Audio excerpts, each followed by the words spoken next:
Bismillahirrahmanirrahim. Assalamualaikum warahmatullahi wabarakatuh. Selamat malam dan salam sejahtera bagi kita semua.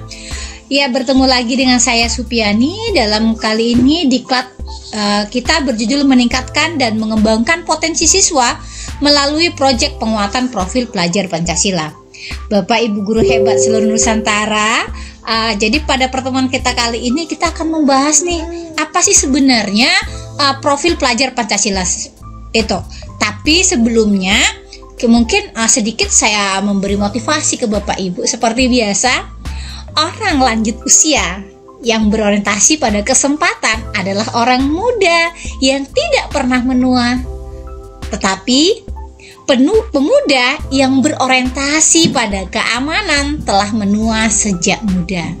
Jadi ya, saya yakin dan percaya nih, Bapak Ibu yang tergabung dalam diklat ini adalah Bapak Ibu yang sangat luar biasa, yang punya jiwa muda. Karena Bapak Ibu tetap berorientasi pada kesempatan. Walaupun mungkin ini di weekend ya, Bapak Ibu harusnya bisa santai dengan keluarga, tapi tetap menyempatkan diri untuk tetap upgrade informasi. Baik, seperti yang tidak sampaikan tadi bahwa kita akan membahas bagaimana itu profil pelajar proyek penguatan profil pelajar Pancasila. Jadi mungkin kita mulai dulu dari apa sih profil pelajar Pancasila. Saya yakin dan percaya nih Bapak Ibu udah paham apa sih profil pelajar Pancasila. Namun tetap saya mengingatkan, apa sih profil pelajar Pancasila. Jadi profil pelajar Pancasila itu merupakan pelajar yang sepanjang hayat, yang kompeten dan memiliki karakter sesuai nilai-nilai Pancasila. Jadi dari pernyataan tersebut kita bisa lihat bahwa profil pelajar Pancasila itu adalah peserta didik atau pelajar yang memiliki karakter, yang berkompeten dan perilakunya berdasarkan nilai-nilai Pancasila. Di hal ini harus menunjukkan paduan antara penguatan identitas khas bangsa Indonesia yaitu Pancasila sebagai rujukan karakter pelajar di Indonesia dengan kemampuan abad 21 dalam kebutuhan pengembangan sumber daya manusianya. Makanya profil pelajar Pancasila itu dijadikan sebagai tujuan pendidikan nasional. Nah, sehingga profil pelajar Pancasila berperan sebagai referensi utama yang mengarahkan kebijakan-kebijakan pendidikan, termasuk menjadi acuan untuk para pendidik dalam membangun karakter serta kompetensi peserta didik. Jadi dimensi-dimensi dari profil pelajar Pancasila kita tahu bersama, yaitu ada 6. Yang pertama beriman, bertakwa kepada Tuhan Yang Maha Esa dan berakhlak mulia. Yang kedua mandiri. Yang ketiga bergotong royong. Yang keempat berkebinekaan global. Yang kelima bernalar kritis. Dan yang keenam adalah kreatif. Jadi ke-6 dimensi tersebut harus kita sajikan secara utuh kepada peserta didik, ya, sehingga mereka akan menjadi pelajar yang sepanjang hayat, yang memiliki kompetensi, berkarakter, dan juga berperilaku sesuai dengan nilai-nilai Pancasila. Jadi di mana kita bisa melihat capaian? Kalau kita mau membuat modul ajar, kita ada patokannya adalah capaian pembelajaran. Kalau kita mau membuat modul project, maka Bapak Ibu bisa melihatnya adalah di dimensi profil pelajar Pancasila. Nih, ya. Kemudian baru kita masuk ke project. Apa sih project penguatan profil pelajar Pancasila atau P5? Jadi project penguatan profil pelajar Pancasila adalah pembelajaran lintas disiplin ilmu untuk mengamati dan memikirkan solusi terhadap permasalahan di lingkungan sekitarnya. Jadi, proyek penguatan profil pelajar Pancasila itu adalah menggunakan pendekatan pembelajaran berbasis proyek. Ya, di kurikulum sebelumnya juga kita sudah mengenal pembelajaran berbasis proyek. Namun, proyek penguatan profil pelajar Pancasila ini sedikit berbeda dengan proyek saat kita melakukan kegiatan intrakurikuler di kelas, Bapak Ibu. Jadi proyek penguatan profil pelajar Pancasila memberi kesempatan bagi peserta didik untuk belajar dalam situasi yang tidak formal. Jadi struktur belajarnya lebih fleksibel, kegiatan belajarnya lebih interaktif, dan juga terlibat langsung dalam lingkungan sekitarnya. Jadi kalau proyek penguatan profil pelajar Pancasila target target capaiannya itu adalah karakter atau dimensi profil pelajar Pancasila itu sendiri yang mau kita kuatkan. Berbeda dengan proyek pada kegiatan intra yang menjadi target capaian kita adalah capaian pembelajarannya. Artinya kita ingin menguatkan capaian pembelajaran peserta didik berdasarkan mapelnya tersebut. Jadi bisa kita simpulkan bahwa yang namanya proyek penguatan profil pelajar Pancasila itu merupakan pembelajaran lintas disiplin ilmu. Jadi tidak terkait dengan mata pelajaran apapun. Merupakan model pembelajaran yang melibatkan murid dalam proses mengamati dan memikirkan solusi terhadap permasalahan di lingkungannya. Menggunakan pendekatan pembelajaran berbasis proyek, ya seperti yang sudah kita ketahui sebelumnya, sintak-sintaknya pun hampir sama dengan pembelajaran berbasis proyek seperti yang kita ketahui. Kemudian yang keempat, memiliki perbedaan dengan proyek kegiatan pada intra tadi, karena yang dikuatkan di proyek penguatan profil pelajar Pancasila adalah dimensi dari profil pelajar Pancasila. Kemudian yang terakhir bertujuan untuk menguatkan kompetensi dalam profil pelajar Pancasila. Jadi bukan capaian pembelajaran pada bidang studi tersebut. Jadi kira-kira apa saja sih Bapak Ibu yang perlu kita ketahui saat kita menjalankan proyek penguatan profil pelajar Pancasila? Jadi yang namanya proyek penguatan profil pelajar Pancasila itu dilaksanakan setiap tahun di semua tingkatan. Di semua tingkatan ini ya bertahap. Bapak Ibu melaksanakan kurikulum merdekanya juga bertahap, maka proyeknya juga bertahap.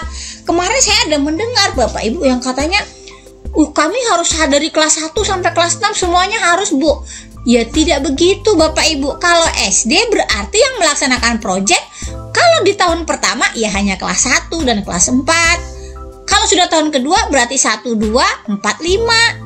Kalau SMP tahun pertama hanya kelas 7. Tahun kedua berarti 7, 8. Jadi seperti itu. Ya bertahap. Ya, jadi jangan sampai kita walaupun di sini bacanya dilaksanakan setiap tahun di semua tingkatan, maksudnya di kelas setiap kelas itu ada proyeknya gitu. Kemudian total alokasi waktunya itu adalah sebesar 20-30%. Jadi itu total, baik itu kita di di pendidikan dasar, menengah, diksus ataupun kejuruan, ya. Sementara kalau di PAUD alokasinya dilaksanakannya itu sesuai kebutuhan. Jadi kalau di PAUD itu kita laksanakan dalam konteks perayaan tradisional lokal, hari besar nasional, hari internasional dan lain-lain. Kemudian tema proyek sudah disediakan oleh pemerintah. Untuk SD, SMP, SMA itu totalnya ada 7 dan 1 ada tema khusus untuk kejuruan, tema wajib untuk SMK yaitu kebekerjaan. Kalau PAUD temanya ada 4 nanti. Oke, baik Bapak Ibu. Kemudian sekolah berwenang untuk merancang alokasi waktu kegiatan proyek dan menyusun tim kepanitiaan akan memfasilitasi kegiatan proyek. Jadi Bapak Ibu nggak usah khawatir kalau Bapak Ibu belum bisa melaksanakan kegiatan proyek atau belum bisa menyusun proyeknya. Bapak Ibu bisa menyusunnya, tidak harus wajib menyusun. Kalau menyusun itu lebih bagus, tapi Bapak Ibu bisa mengadopsi modul proyek yang ada di PMM karena memang pemerintah sudah menyediakannya Bapak Ibu di sana. Kalau Bapak Ibu berminat, cocok dirasa, dianalisis cocok, maka silahkan dipergunakan. Kalau kurang cocok mungkin bisa kita modifikasi, ya.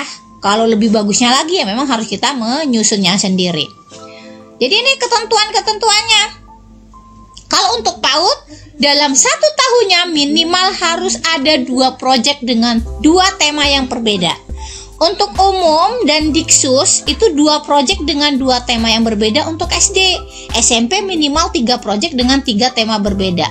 Kalau SMA kelas 11 dan 12 itu ada 2 proyek dengan 2 tema yang berbeda. Kalau SMK begitu juga ada untuk kelas 10 3 proyek dengan 2 tema berbeda, 1 tema kebekerjaan yang wajib tadi.